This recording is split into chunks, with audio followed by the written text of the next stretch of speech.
MTR there, Cheng Su-sam chairman, or in Mandarin, what's the version? The announcement in Mandarin?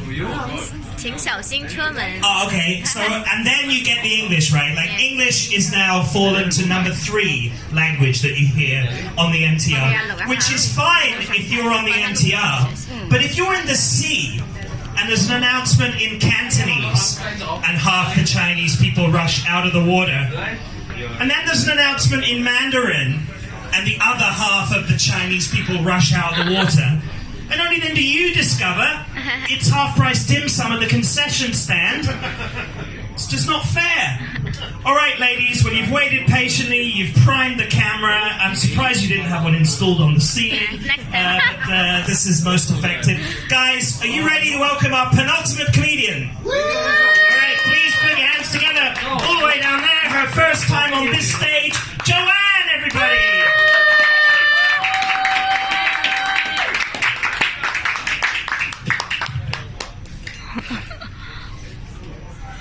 So hello everyone, my name is Joanne. I'm in Hong Kong for holidays. I actually come from like no Facebook land.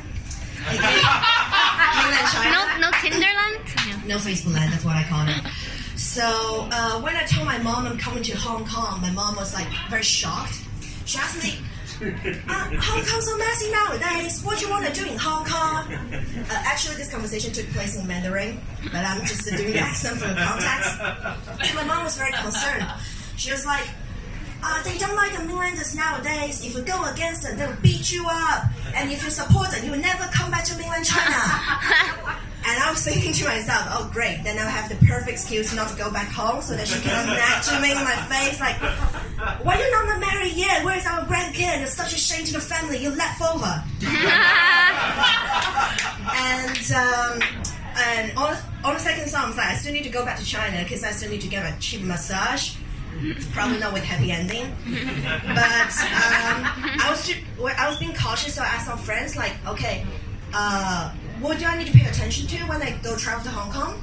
And my friends have been giving me some fashion advice, and they'll tell me, when you go to Hong Kong, try not to wear anything that's black or white or blue or yellow or red. I was like, okay, so what can I wear? A rainbow? So actually, I think I picked this like perfect outfit. Like I don't really train, like I don't, but like I just figure if I wear this, like people just assume that I'm strong and nobody would dare to mess with me. So this is my choice, like out of security concern. And to be very honest, like when I arrived, I was a bit scared. I don't know what to expect, so I didn't even dare to speak in Mandarin.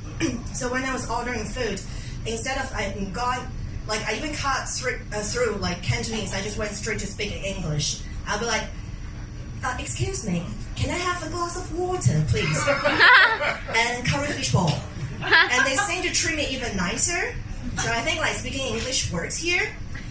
And so to hide my Mainlanderness, when I was trying to walk down the street, like no matter how tired I am, like I resist so hard the temptation just to like squat. This is like really comfortable position. You should really try it.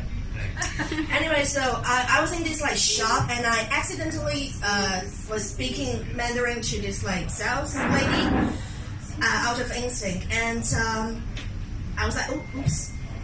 But she was like so delighted to see me, as if she hasn't seen like single soul for like months, and probably she was like, oh, stupid Mainlander who doesn't read news. But like I received the best customer service I've ever experienced in Hong Kong, and she was so nice to me. So I think to myself, oh, okay, so it's maybe okay to be Mainlander here. And I asked some of my friends living in Hong Kong, and they explained to me, okay, so this whole thing going on is never about hating the people from the mainland. It's about this distrust in power. And I'm like, whoa, I get it now. I'm with you.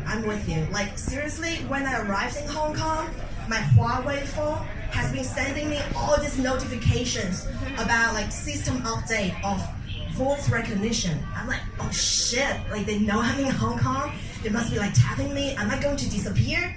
And then I come up with a strategy, right? So I was like, okay, I'm gonna come to Hong Kong and do an open mic. So probably the next day they're gonna give me like Netflix special, and then I'll be like celebrity, so like it would be harder for them to make me disappear.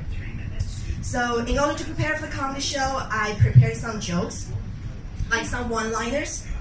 I have to confess, I didn't write this. It was written by like some famous person you probably all have heard of.